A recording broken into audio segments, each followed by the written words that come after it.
Muy bien, mis amados hermanos, estamos buenísimos con el tiempo. Quiero invitarles, por favor, a leer conmigo el primer libro de Samuel, capítulo 19. Primer libro de Samuel, capítulo 19. Eso es. Bueno, he titulado al estudio de esta noche, hablando acerca de la vida de David, entrenamiento divino. Entrenamiento divino. Leo para ustedes del versículo 9 al versículo 17. Vamos a ver qué tan abusada vino la persona de la computer ahora. Ahí está. Capítulo 19, versículo 9 dice: y el espíritu malo de parte de Jehová vino sobre Saúl, y estando sentado en su casa tenía una lanza a mano mientras David estaba tocando. Y Saúl procuró enclavar a David con la lanza a la pared, pero él se apartó de delante de Saúl, el cual hirió con la lanza en la pared. Y David, mire David, el futuro rey de Israel, huyó por la punta izquierda y escapó aquella noche.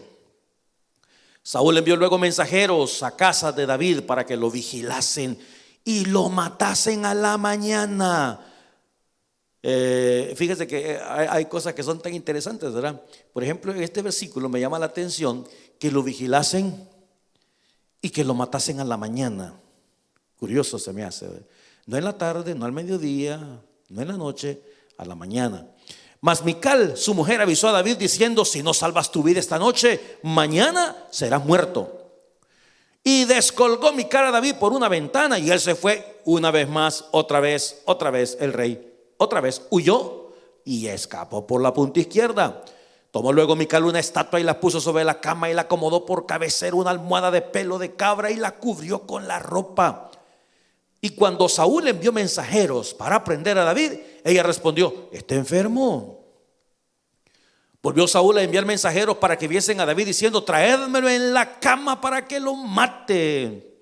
Y cuando los mensajeros entraron, aquí la estatua estaba en la cama y una almohada de pelo de cabra a su cabecera. Entonces Saúl dijo a Mical: ¿por qué me has engañado así y has dejado escapar a mi enemigo? Y Mical respondió a su papá: porque él me dijo: déjame ir, si no yo te mataré. Hasta ahí. Dígame hasta el 17. Bueno, gracias, mi hija linda, te portaste bien. Vamos a orar, vamos a pedir a Dios que nos bendiga. Señor, yo te pido que el estudio de esta noche sea de bendición a nuestras almas. Ayúdanos a concentrarnos, a poner atención, a enfocarnos en el mensaje de la Escritura. Te lo pedimos en el nombre de Jesús. Amén. Bueno, tengo 3 puntitos para esta noche nada más. Y repito, el mensaje se llama entrenamiento divino. Yo tengo un libro de los Navy SEALs de los Estados Unidos, y este libro precisamente se llama Lecciones de Liderazgo de los Navy SEALs.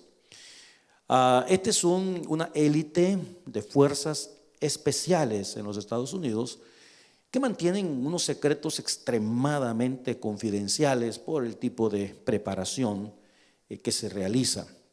En algunos libros que se han escrito, especialmente en este que yo tengo conmigo y que he leído un par de veces, nos hablan acerca de las pruebas de entrenamiento, y dicen que las pruebas de entrenamiento de los Navy SEALs son las pruebas más difíciles que puedan existir en el mundo entero. SEALs de sea, ¿verdad? De mar, de air, de aire, y de land también, y de tierra. Estas personas ponen a prueba la resistencia física y la resistencia mental. Los llevan al límite de lo que es la tolerancia del dolor en medio de este entrenamiento. Se dice que solamente 1 de cada 4 logran terminar este entrenamiento de los Navy SEALs. Los hacen aguantar hambre, los dejan estar sucios, los hacen dormir mojados, los meten en agua con unas temperaturas casi de freezer. Es decir, es un entrenamiento terrible. Y hay algunos videos que ahora pueden verse en YouTube, ¿verdad? Donde los instructores, después de realizar algunas pruebas, les dicen: ¿quién de ustedes renuncia? ¿Quién de ustedes se quiere ir? ¿Quién de ustedes ya no aguanta más? Que tienen médicos y toda esta situación que están ahí cerca. Y dicen que la última semana le llaman The Hell Week, la semana del infierno, la semana infernal. Dicen que dura 5 días, que el entrenamiento comienza el día domingo a la medianoche y termina el viernes al mediodía. Y los hacen atravesar por situaciones increíbles. Y repito, ellos están trabajando muchísimo con la mente. El objetivo de esta gente es verdaderamente darles chicharrón, decimos allá en mi país nosotros, llevarlos a un punto de intolerancia, a un punto de cansancio en todo sentido físico y mental. Desmoralizarlos, hacerlos resilientes, ¿verdad?, al dolor y a las adversidades. Una de las cosas interesantísimas es que los instructores mencionan de que el poder de la mente va mucho más allá que el poder de sus propias fuerzas físicas. Trabajan en la mente de ellos. Uno de los instructores leyendo dice de que, por ejemplo, los levantan a las 4 de la mañana y le dice: señores, prepárense, vamos a correr 3 kilómetros.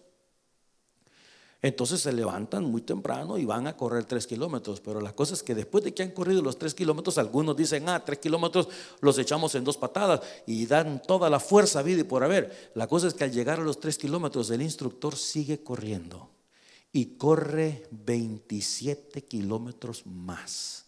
Y ellos tienen que ir detrás del instructor porque se levantaron para 3 y ahora tienen que correr 30 kilómetros. Es una prueba terrible, una prueba difícil. Reflexionando en la vida de David, hay ciertas cosas, por lo menos estas personas, cuando entran a este tipo de programa, ya saben lo que les espera. Ya lo leyeron, ya les avisaron, ya van con todo el conocimiento. Pero en la vida de David, como en el ministerio o en el servicio al Señor, muchas veces, amados míos, no sabemos en lo que nos estamos metiendo. Especialmente this shepherd boy, como le llaman en inglés, ¿verdad? Pastorcito de ovejas. Y cuando yo leo como el estudio de esta noche, nos damos cuenta que dice: ¿qué pasó aquí? Pero ponga la atención, por favor, y le aseguro que vamos a aprender cosas muy lindas en esta situación. El primer tema que tengo yo acá es, el primer punto es un rey loco. Con todo el respeto que merece el rey Saúl, pero hermano, Saúl estaba loco, ¿ok? Y si usted pone atención en los próximos versículos que le voy a mostrar, mire usted la compulsión de Saúl de querer aniquilar a David. Ahora, recordemos, David fue elegido por Dios para un ministerio. David fue elegido por Dios para ser rey de Israel. Y aquellas personas que se encuentran en algún ministerio o en algún servicio, en alguna iglesia, de igual manera, Dios nunca manda a las personas a servir sin entrenamiento. El estudio se llama entrenamiento divino. Dios capacita a sus siervos, Dios capacita a los líderes, Dios capacita a las personas. Y si Dios tiene un plan en su vida, nosotros no sabemos, hermano. Si usted me hubiera dicho a mí cuando yo tenía 17, 18 añitos, que yo 30 años más tarde iba a estar en Canadá al frente de una iglesia, me hubiera puesto a reír en aquel entonces. No sabemos lo que Dios tiene preparado para usted, pero una cosa sí sabemos. Y aquellas personas jóvenes que van a entrar al ministerio o que están comenzando a dar sus pequeños pasitos en el ministerio, hermano, ojalá y usted pueda prestar atención a las cosas que le voy a mencionar en esta noche y se dé cuenta que Dios prepara a la gente. Fíjate que lastimosamente hay algunas iglesias, hermano, que yo conozco en América Latina más que todo, que si a usted lo ven que ya llegó 6, 7 semanitas a la iglesia, piensan que usted ya está listo y los mandan a unas misiones para que usted las pastoree. ¿Sabe qué me enseñó la experiencia con lo largo de los años? Es que todas aquellas personas que se mandaron sin haberles preparado, sin haberles dado entrenamiento, a la vuelta de 2 años regresan decepcionados, regresan fracasados, regresan amolados, emproblemados, y ya no quieren saber de ministerio. ¿Por qué? Porque se fueron sin ningún tipo de preparación, sin ningún tipo de entrenamiento. Ahora, muchas veces Dios utiliza, fíjate, yo le acabo de decir que el primer punto es un rey loco. Dios utiliza personas difíciles a nuestro alrededor para darnos algún tipo de capacitación. Y déjeme decirle que yo estuve por 9, 10 años casi trabajando allá en El Salvador con el hermano Toby, el papá, y él era una persona estricta, pero extremadamente estricta, una persona exigente, pero al máximo. Y muchas de las cosas en aquel entonces que yo consideré que por qué, que eso no era justo, que esto, que lo otro, usted me lo pregunta ahora, viera qué falta nos hace. Oye, viera qué falta nos hace, porque ahora entendemos que Dios utiliza a ciertos individuos, ¿ok? En alguna forma positiva, por supuesto. Ahora, Dios también va a utilizar individuos que no conocen a Dios. Recordemos que en el caso de Saúl, Dios se había apartado de Jehová. Dios, fíjate lo que te voy a decir, Dios va a utilizar personas malintencionadas, las va a utilizar para beneficio de nuestro entrenamiento.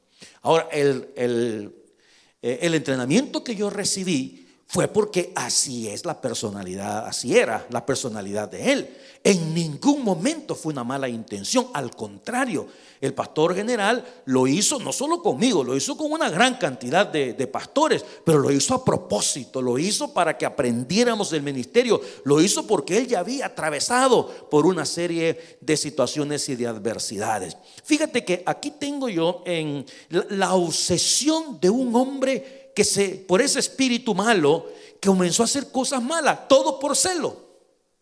Ya hemos hablado en los estudios anteriores que los celos y la envidia pueden corroer, pueden matar, pueden destruir, por supuesto, el alma de un individuo. Y esto fue lo que pasó con el rey Saúl. Saúl se llenó de celos simplemente por esa canción de las mujeres de Jerusalén. De Saúl mató a sus 1000 y David a sus 10,000. Yo supongo que el rey Saúl prohibió que se cantara esa canción en el palacio, porque a él le molestó muchísimo esta situación. En el capítulo 19, versículo 1 y 2, habló Saúl a Jonatán su hijo y a todos sus siervos, mire usted, para que matasen a David. En el capítulo 19, versículo 10, y Saúl procuró enclavar a David con la lanza a la pared. En el versículo 11, Saúl envió luego mensajeros a casa de David para que lo vigilasen y lo matasen a la mañana. En el versículo 14 y 15, cuando Saúl envió mensajeros para prender a David, ella respondió: está enfermo. Volvió Saúl a mandar más mensajeros para que viesen a David, diciendo: traédmelo en la cama para que lo mate. En el versículo 20, Saúl envió mensajeros para que trajesen a David. Y en el versículo 22 dice: entonces él mismo fue a Ramá. Hermanos, un momento.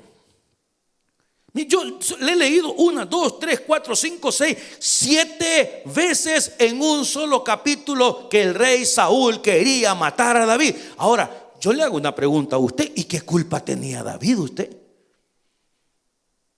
A ver, ¿y qué había hecho de malo? No había hecho nada malo. Ahora, por eso yo le puse aquí un rey loco, porque Dios puede utilizar en su trabajo a un jefe que está de remate, ¿me entiende? Una persona insoportable, una persona con un temperamento difícil, una persona que es soberbio, que es humillante, que es altanero, que es orgulloso, que quiere tener lo más.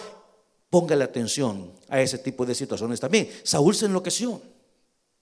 El rey Saúl se convirtió en un aguijón terrible en la carne del pobre David. Ahora, hermano, no estamos hablando que es el señor de la esquina el que está molesto con David. Estamos hablando del jefe de todo el país, el rey. Imagínese usted. Y David era inocente. Por eso es que David, en una oportunidad, en el capítulo 20, versículo 1, hablando con su gran amigo Jonatán, mira lo que le dijo. David huyó, dice, de Nayot en Ramá, y vino delante de Jonatán y dijo: ¿qué he hecho yo, pues? O sea, ¿cuál es mi maldad o cuál es mi pecado contra tu padre para que busque mi vida? David está diciendo: pero si yo no he hecho nada. Ahora, ¿te das cuenta tú que hay ciertas situaciones en la vida que te llegan de gratis? Ahora, claro, David está preguntando esto: ¿y por qué pasa esto? No entiendo. ¿Y por qué me quiere matar ese viejo? Él no lo entiende. Pero allá en los cielos está Dios diciendo: no te preocupes, hijo, que esto es parte del entrenamiento. El problema y la diferencia con los Navy SEALs y con nosotros es que a ellos les dicen que están siendo entrenados. Nosotros no, mijo. Nosotros comenzamos a caminar y nos encontramos con una serie de dificultades y de obstáculos y de adversidades y no sabemos qué es lo que está pasando. Porque fíjate que este versículo que tienen ustedes ahí en la pantalla, esto es lo que está haciendo y reflexionando David, como diciendo: pero yo qué mal lo he hecho. Si yo, al contrario, yo he sido el terapista musical de ese señor, Dios mío. Si cuando le venía el mal espíritu yo le tocaba el arpa. Y si tengo algo que darle gracias a Dios es que ese viejo tiene mala puntería, no porque me hubiera agarrado con la pared con esa lanza que me he tirado un montón de veces. Y se pregunta: ¿y por qué? ¿Y por qué? ¿Y por qué? Y desde los cielos está Dios diciendo: es que David, estás en entrenamiento. Este es el entrenamiento divino. Y hermanos, muchas veces Dios pone personas difíciles de tratar como entrenamiento y preparación para la vida. Difíciles, a nosotros se nos hace difícil, pero Dios las pone ahí porque está tratando con nosotros, porque quiere forjar carácter, porque la vida no es sencilla, porque la vida no es fácil, porque el ministerio no es fácil, porque servir a Dios no es para cualquiera. No es para cualquiera. Cada vez que se le ofrece a una persona servir a Dios, cada vez que se le ofrece a alguien que tome un ministerio y la persona dice no, muchas veces yo le digo a los que trabajan conmigo: mire, no los presionen, hombre. No los presionen. Es que a la fuerza ni la comida es buena. Y otra cosa más: cuando alguien dice que no, hay que entender que servir a Dios no es para cualquiera. No, señor. Servir a Dios es para personas que valoran, personas que aman, personas que son responsables, comprometidas, que son agradecidas y que tienen carácter temple para entregarle su vida y que reconocen que los dones nos los entregó el Señor para honra y gloria de su santo nombre. No es para cualquier persona. Y mientras más grande sea el ministerio y mientras más grande sea la responsabilidad, que no le quepa la menor duda que más grandes van a ser los problemas, más grandes van a ser las dificultades, más grandes van a ser los obstáculos que va a encontrar. Y debemos entender que Dios se encarga de todo esto. Ahora, no se me achicopale, por favor, porque lo último que le voy a hablar en esta noche es la protección divina, y quiero mostrarles cómo Dios protege. Es decir, si Dios lo mantiene a usted en entrenamiento, mire, en cada estación, Dios tiene la mano de Él puesta sobre usted esperando. Y si usted cae, Dios lo levanta. Pero yo le voy a mostrar en un instante esta situación. Entonces Dios pone gente difícil muchas veces. Ese trabajo que usted necesita, hermano. Ese trabajo que usted necesita, hermana, pero que tiene un jefe loco. Pero que tiene una persona que es humillante, tiene una persona que ya usted ya no haya qué hacer con él, que lo pone de nervios de punta y usted dice: pero yo no sé qué hacer con esta situación. Yo le he dicho: póngalo en oración, póngalo en oración. Ese es el punto número 1, la obsesión de un rey queriendo deshacerse de David. El número 2, el sufrimiento es parte del entrenamiento. En el versículo 12 del 19 dice: y descolgó Mical a David por una ventana. Mire, hermano, usted sabe que aquí estamos hablando de la esposa de David. Yo tengo un estudio más adelante que habla acerca de las esposas de David. Bueno, quiero echarle un vistazo un poquito atrás a algunos capítulos. ¿Recuerda usted cuando el pueblo de Israel estaba siendo humillado por el gigante Goliat? dijo el rey Saúl: el que venza a ese gigante, yo le voy a dar varias cosas. ¿Ok? Hablaba de riquezas, hablaba también de que no iban a pagar impuestos, pero otro de los beneficios, ¿sabe cuál era? Que el que venciera al gigante se iba a casar con una de las hijas del rey. Ese era uno de los beneficios. David venció al gigante, pero David dijo: yo ¿cómo me voy a casar con ella si yo no tengo? Acuérdese la famosa dote, ¿verdad? Que la dote era las garantías. Es decir, si yo tengo mi hija y una persona se va a casar con mi hija, tenía que venir y darme una garantía, y usualmente era algo de mucho valor. Ahora imagínense, ¿qué se le puede dar de valor a un rey? Y David dijo: no, hombre, si las ovejitas raquíticas que tengo yo, ¿qué le voy a andar llevando 5 ovejas yo al rey Saúl? Me las va a restregar en la cara, yo no tengo nada que darle, yo no puedo ser yerno del rey. Y fue tanto la maldad de Saúl que le mandó a decir: no, hombre, díganle a David que no me tiene que dar nada, que me traiga 100 prepucios nada más, ¿verdad? Que mate 100 filisteos y que les corte parte del miembro y me los traiga, pues con eso es suficiente. David dijo: no se preocupe que yo voy, y trajo 200. Pero Saúl se la pasaba pensando cómo iba a hacer para destruir. Mire, si una de las cosas que utilizó fue el matrimonio. Dijo, si es que se case, lo voy a hacer mi yerno. Hermano, mire, Saúl estaba tan enfermo que no le importó que David era su yerno. No le importó eso. Bueno, no se casó con la primera, se casa con Mical. Y la Biblia dice que Mical llegó a amar a David. Imagínate, Mical, hija de Saúl, amaba a David. Jonatán, hija de Saúl, también amaba a David. El único que se lo quería echar a plato era él. Pues resulta que un día el rey Saúl lo manda a buscar a la casa de la hija donde Mical. Y Mical, bien abusada, le dijo a David: papá, le dijo, mire, más vale que salga subiendo por la punta izquierda, porque mi papá mira por la ventana, ahí están los mensajeros, ahí están los soldados y te van a matar. Entonces la mujer puso una estatua que tenía ahí, un ídolo que tenía la mujer, eso lo vamos a ver en otra oportunidad, en su casa. Lo puso en la cama y luego en la cabecera puso unos pelos de cabra para que los soldados vieran que el hombre estaba durmiendo ahí. Lo llegan a buscar y dice la señora: no, pues si mire, el hombre está durmiendo, ¿cómo van a creer ustedes que lo voy a levantar? Así es que se regresaron donde el rey Saúl y le dice: no podemos, el hombre está enfermo. ¿Y sabe qué dijo Saúl? Tráigamelo en la cama, porque de que me lo echo, me lo echo. O sea, qué obsesión más grande la de este hombre. El sufrimiento es parte del entrenamiento. Ahora, hay diferentes tipos de sufrimiento, hermano. Mire, el primero es porque vivimos en un mundo de pecado y Satanás, el diablo, es el príncipe de este mundo. El segundo, sufrimos a causa de nuestra propia necedad. Eso obedece a aquel principio que todo lo que nosotros sembramos, eso también vamos a cosechar. En otras oportunidades sufrimos como parte de una disciplina de Dios. Acuérdense que Dios disciplina a los hijos que Él quiere.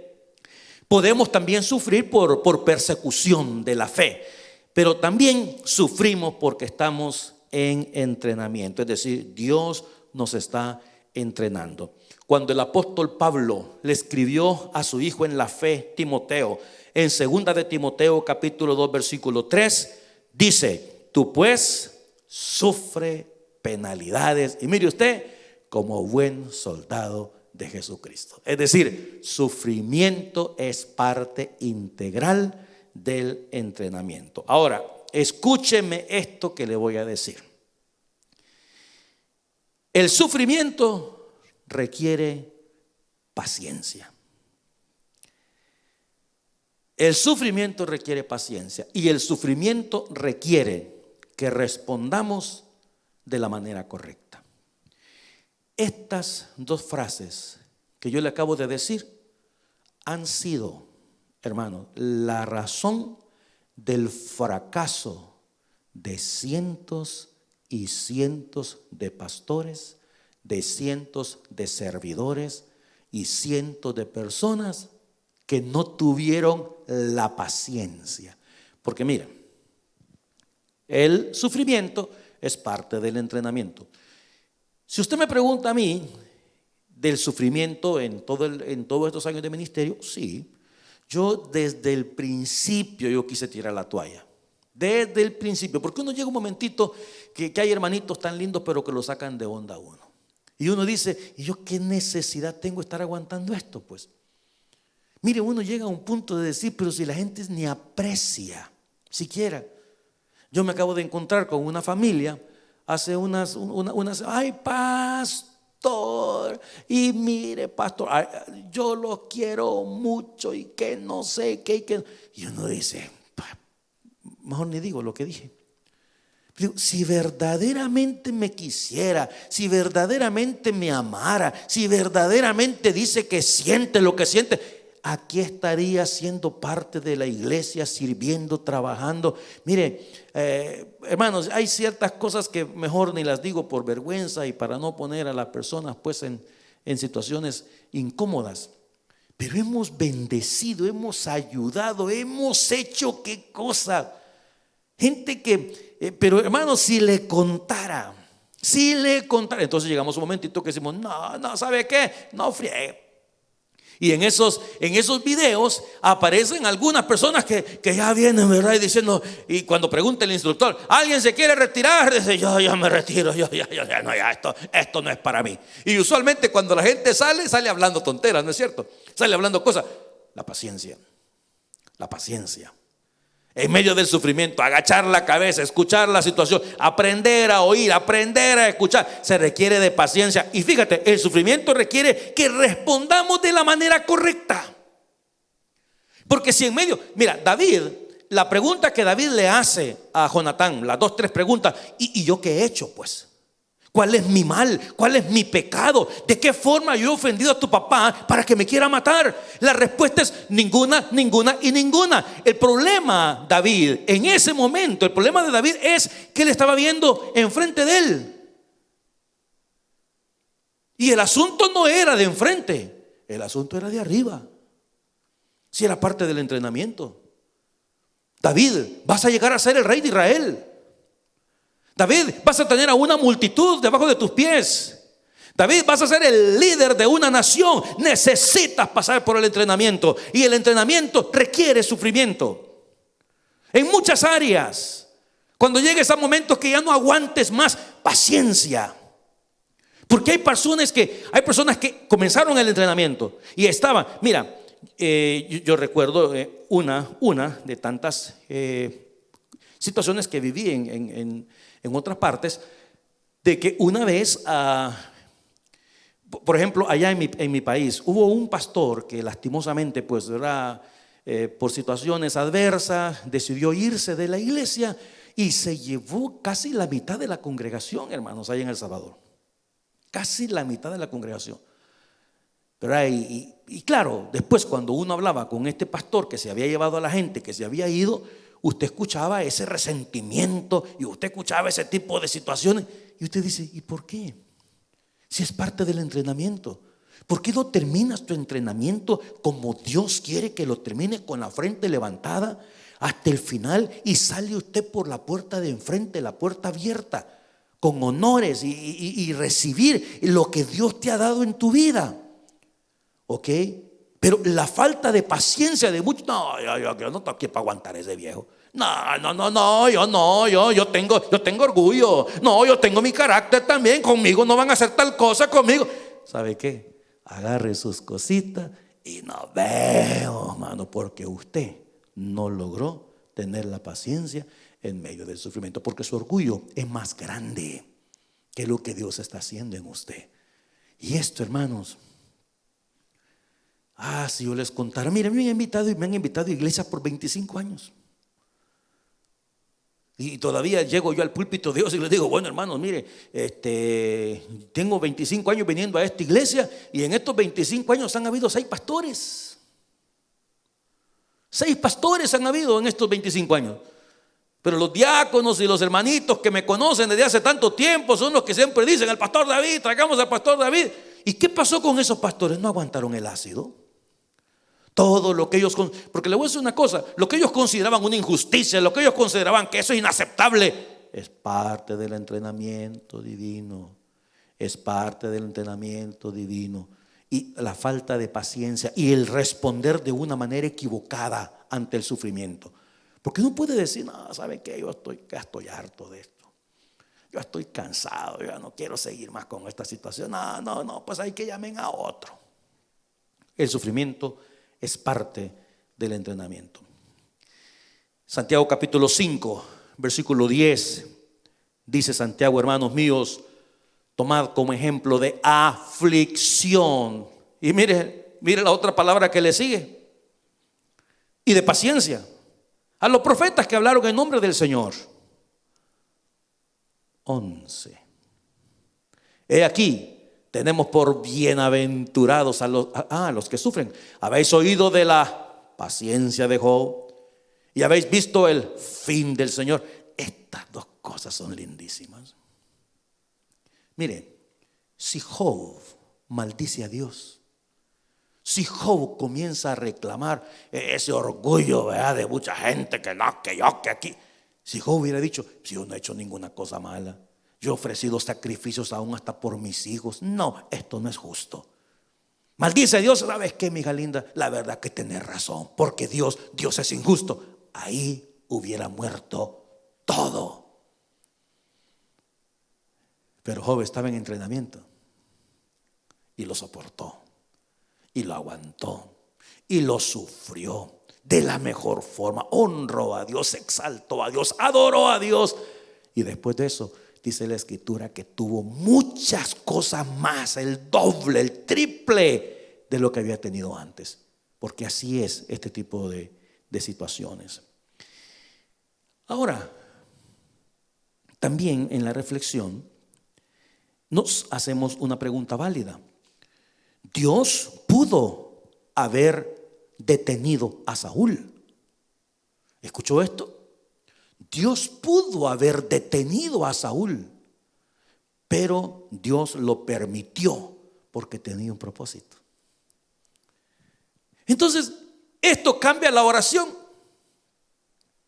En lugar de decir, Señor, ya no aguanto más a mi jefe loco. Señor, ya no aguanto más a esta persona que has puesto aquí en mi casa, o esta familia con la que yo vivo, Señor. Entonces puedes decir, Señor, si esta gente está puesta ahí para dar lección a mi vida, yo lo recibo. ¿Verdad? Si esto es del diablo, llévatelo. Pero si esto es parte para, yo lo recibo.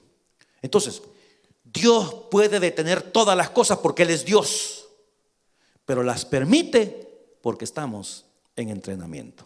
Ahora, fíjate, quiero hablarte como punto número 3, la protección de Dios. La protección.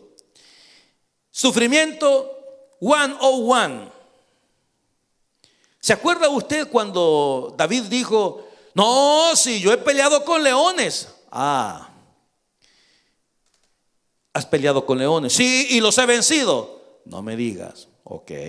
No, yo también he peleado con osos y los he vencido. También he peleado con gigantes. Una sola pedrada le metí entre ceja y ceja a Goliat. No me diga. Y también he peleado contra filisteos. No, si yo soy a todo dar. Y dice Dios desde el cielo, ok, entonces prepárate porque te hace falta un entrenamiento. Tú piensas que todas estas cosas las has hecho por tus propios medios y no has reconocido mi poder y no has reconocido mi fuerza. Entonces ahora te voy a preparar. Y comienza la situación, y comienza el entrenamiento, y comienza a huir David. Hermano, nos dimos cuenta de todos los versículos donde lo quería matar, lo estaba persiguiendo, lo estaba buscando, fue descolgado por una ventana por parte de su esposa, hasta que llegó al punto de decir, ¿y ahora qué hago? Entonces fíjate que llegó un momentito David que dijo, ¿y ahora qué es lo que hago? Y solamente le quedó una cosa por hacer. Digo, no, yo voy a ir a buscar a aquel maestro que me echó el poco de aceite en la cabeza, mano. Yo lo voy a ir a buscar y le voy a decir, a reclamar que qué pasó. Pues si mi vida estaba tranquilo con las ovejitas cuando las estaba cuidando. Si bien me iba, pero de que me echaron el chorro de aceite en la cabeza, una de problemas que hasta me quieren matar. Entonces fíjate que ese día que la mujer, Mical, lo descolgó por la ventana, no hallaba qué hacer. Entonces se acordó, ¿de quién? Del profeta Samuel. Y huyó. Primero de Samuel 19:18. Huyó pues David y escapó. Y mire, usted se fue para Ramá y vino a Samuel en Ramá. Y le contó al profeta todo lo que Saúl había hecho con él. Y él y Samuel se fueron y moraron en Nayot. Quiero que le preste atención a esto, por favor. Bueno, en el versículo 19, que lempa, ¿verdad usted? Apenas habían llegado a la ciudad y mire usted, ya sabía Saúl. Este Saúl tenía ojos por todos lados. Y fue dado aviso a Saúl diciendo: he aquí que David está en Nayot, en Ramá. Ay, hermano, cuando Saúl se da cuenta que David se había ido para la ciudad de Samuel, mire usted el versículo 20. Entonces Saúl envió mensajeros para que trajesen a David.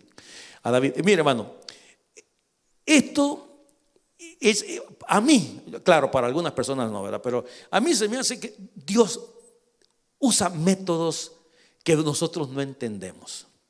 Y a mí se me hace esto en realidad un sentido del humor de parte de Dios increíble.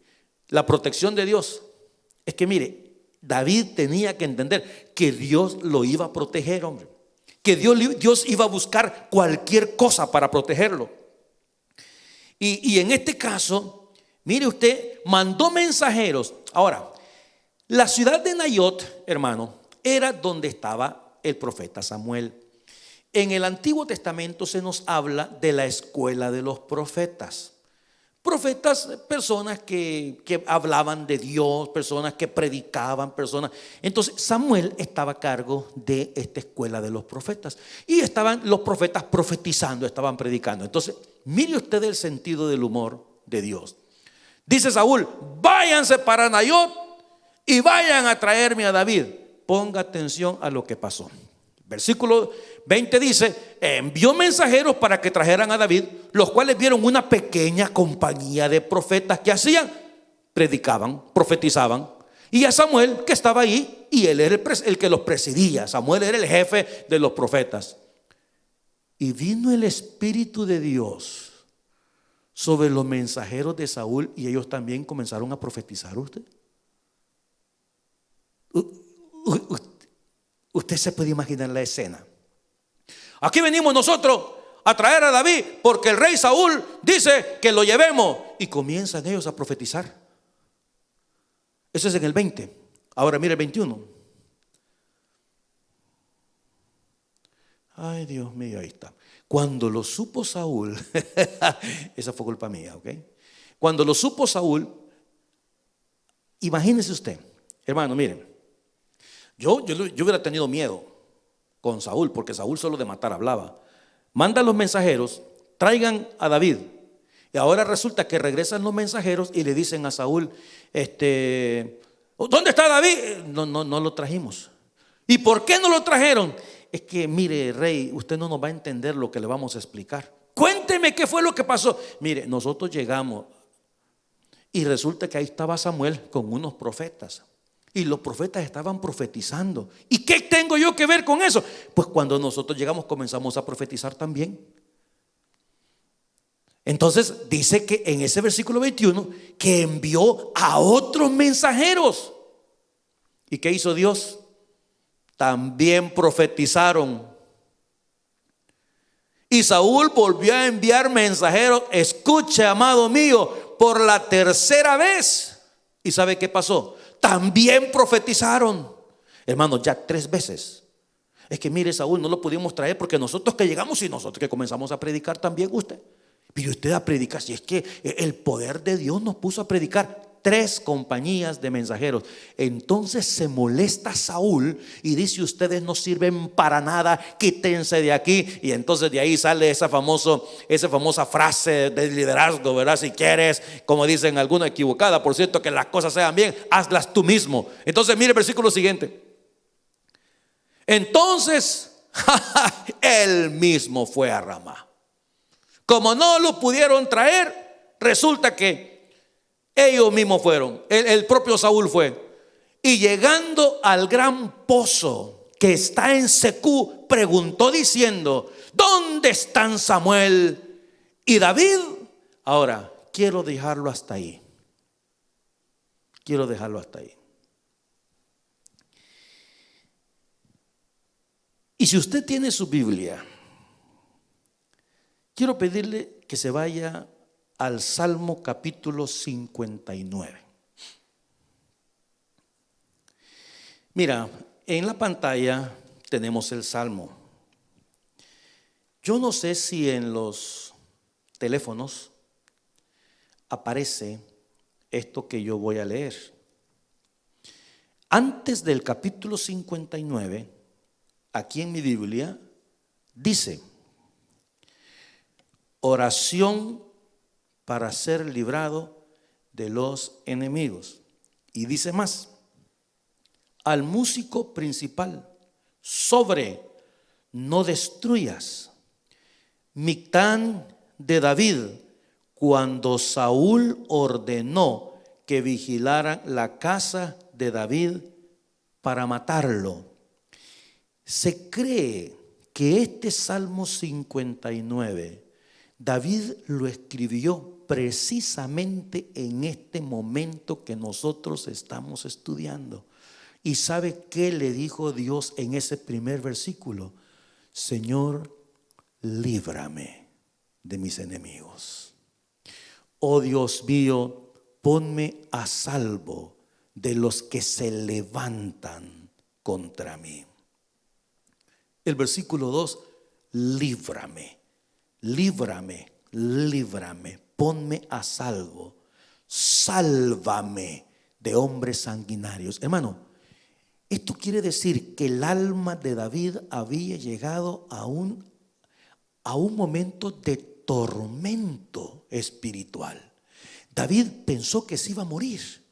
David dijo: ahora sí, ya vinieron 3 compañías de mensajeros a traerme y no me pudieron llevar. Y ahora resulta que el mismo rey Saúl ha venido por mí. Ahora se acabó mi vida.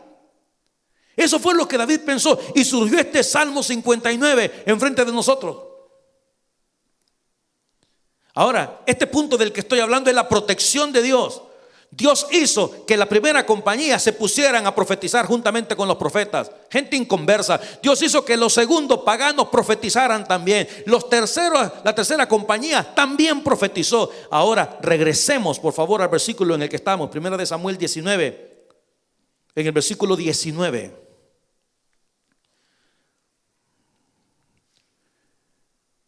Cuando le notifican que David estaba en Nayot, y luego mandó la primera compañía y la segunda compañía, y el versículo 22, entonces él mismo fue a Ramá, y llegando al gran pozo que está en Secú, preguntó diciendo: ¿dónde están Samuel y David? Y uno respondió: aquí están en Nayot, en Ramá. 23.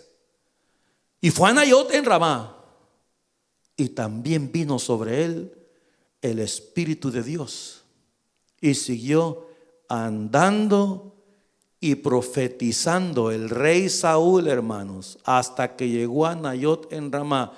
Y no solamente eso, sino mire lo que hizo el hombre.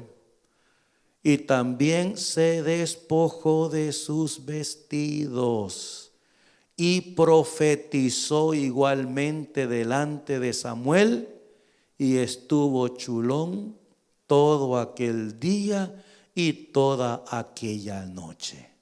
De aquí se dijo: ¿también Saúl entre los profetas?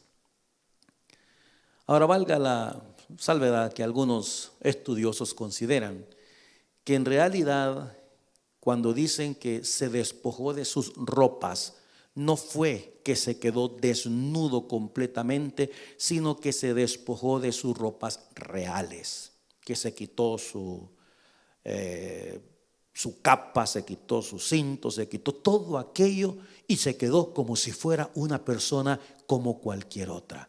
Notemos que el Espíritu de Dios ya se había apartado de Saúl. Ahora yo me imagino a David detrás de Samuel, por supuesto, ¿verdad? Porque tenía meillo, mucho meillo. Detrás de Samuel, viendo a ese gran rey que lo quería matar, que lo había buscado para matarlo, y ahora profetizando juntamente con los otros profetas y habiéndose desnudado de sus ropas reales. Dígame usted qué escena era esta. Yo le aseguro, hermano, que si el rey Saúl no se estaba dando cuenta de lo que estaba pasando, hermano, es que esto tuvo que haber sido una bomba para este hombre. Esto tuvo que haber sido una cosa terrible, porque no entendió lo que pasó con su primera compañía, ni con la segunda, ni con la tercera de mensajeros, pero ahora tuvo que haberlo entendido absolutamente todo. ¿Y por qué pasó todo esto, hermano? ¿Por qué pasó toda esta situación? Por una simple razón, porque Dios estaba protegiendo a su siervo David. Dios va a hacer cualquier cosa con tal de protegerlo. El problema es que ni Saúl sabía que David estaba en entrenamiento, ni mucho menos David sabía para qué lo estaban entrenando. Pero mis queridos y amados hermanos, yo no sé qué situación esté viviendo usted en este instante, pero una cosa sí le puedo decir: el sufrimiento es parte del entrenamiento, y este es un entrenamiento divino, y Dios está aquilatando tu fe, y está aquilatando tu carácter, y está aquilatando tu persona, y te está dando fortaleza, y te está dando sabiduría, te está dando entendimiento, prudencia. Todas estas cosas son parte del regalo divino del entrenamiento de Dios. Fácil, ¿quién ha dicho que es fácil? En ningún momento leemos nosotros en la palabra del Señor que sea fácil. Pero el entrenamiento de Dios requiere de un montón de situaciones que no son gratas a nuestras emociones, que no son gratas, que la vemos como una situación, algunas veces hasta del diablo. Hermano, ¿cuántas veces hemos acusado al diablo de situaciones por las que atravesamos, cuando en realidad es Dios? Es Dios el que nos está llevando, el que nos está forjando. Y mira, yo echo un vistazo atrás a mi ministerio y veo tantas y tantas y tantas cosas de las que yo renegué, tantas cosas de las que yo me quejé. Y ahora, echando un vistazo, le doy gracias a Dios. Le doy gracias a Dios porque cada una de esas cosas me ayudaron y me han ayudado para entender el entrenamiento divino. Si usted está atravesando por una situación difícil hoy en día, es parte del entrenamiento. Pablo dijo: ¿quién enferma y yo no enfermo? ¿Cuántas dificultades no he pasado? Lo apedrearon, estuvo a punto de morirse en medio del mar, en medio de falsos hermanos, en medio de ladrones, en medio de situaciones y complicaciones. Las hemos vivido. La gente no las entiende. Para nosotros, para mí como pastor, son duras, muchísimas de ellas son duras. Una situación, una persona que viene para pedirle, un hermano querido de su congregación que viene para pedirle dinero prestado, y usted, con tal de ayudarle, va y saca de su tarjeta de crédito y paga los intereses de la tarjeta de crédito con tal de ayudarle al hermanito. Y a la vuelta del tiempo a lo mejor le paga. Otros ni pagaron siquiera, pero a lo mejor del tiempo le paga. Sí, los intereses los pagó usted, y ahora después del tiempo agarran camino de la iglesia y se van como si usted no importara nada. Yo digo, ¿dónde está el cariño por la obra del Señor? El cariño por esa iglesia que te vio crecer, esa iglesia que te ha enseñado, te ha forjado en el conocimiento del Señor, que lo que sabes ahora lo sabes porque aquí te criaste. Ahora no, ahora ya creciste, ahora te llenas de orgullo y por tus pistolas. Ahora, porque no se cree lo que tú crees, porque no se dice lo que tú quieres que se diga, porque no se hacen como las cosas como tú quieres que se hagan, ahora agarras camino y te vas para otro lugar. Paciencia, paciencia, paciencia, paciencia, mi hermano, porque el entrenamiento de Dios trae sufrimiento.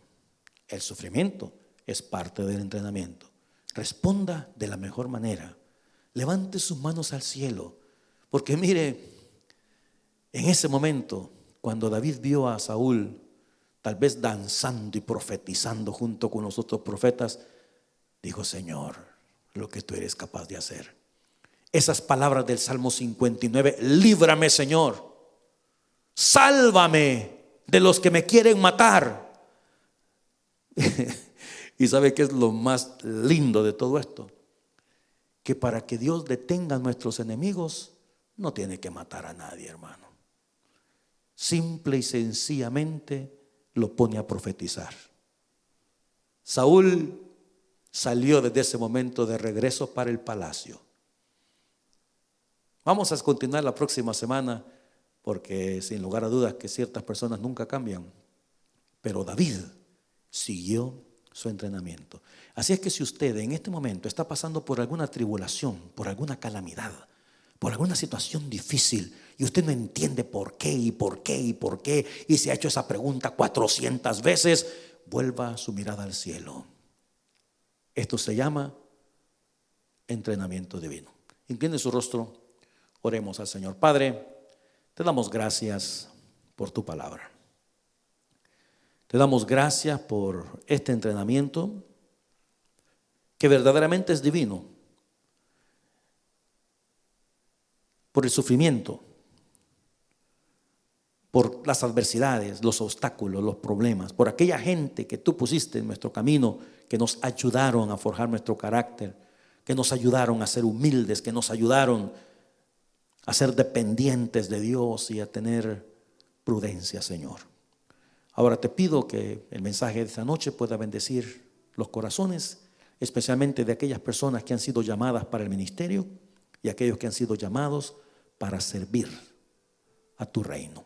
Mientras todos oramos, si usted nunca antes ha recibido a Cristo en el corazón, pero siente el deseo de hacerlo en esta noche, yo quiero invitarle para que le abra su corazón a Jesús y de una manera especial haga conmigo esta oración diciéndole: Señor, en este día te pido perdón por mis pecados. En este día te invito a que vengas a mi corazón. Sálvame, Señor, perdóname mis faltas. Reconozco que he pecado, reconozco que te he ofendido, pero también en este momento reconozco lo que hiciste en la cruz. Te doy gracias por tu muerte, por tu sangre preciosa derramada en el Calvario, y en este día te recibo como mi Señor y Salvador personal. Si usted hizo esta oración, yo quiero animarle a crecer en el conocimiento de Dios, en el conocimiento de su bendita y santa palabra. Mi Señor, gracias por tu palabra. Despídenos con tu paz y tu bendición. En el nombre de Jesús oramos. Amén y amén. Mis amados hermanos, que la paz de Cristo les acompañe, que pasen una muy feliz noche. Este próximo domingo celebramos el Domingo de las Madres. Bendiciones.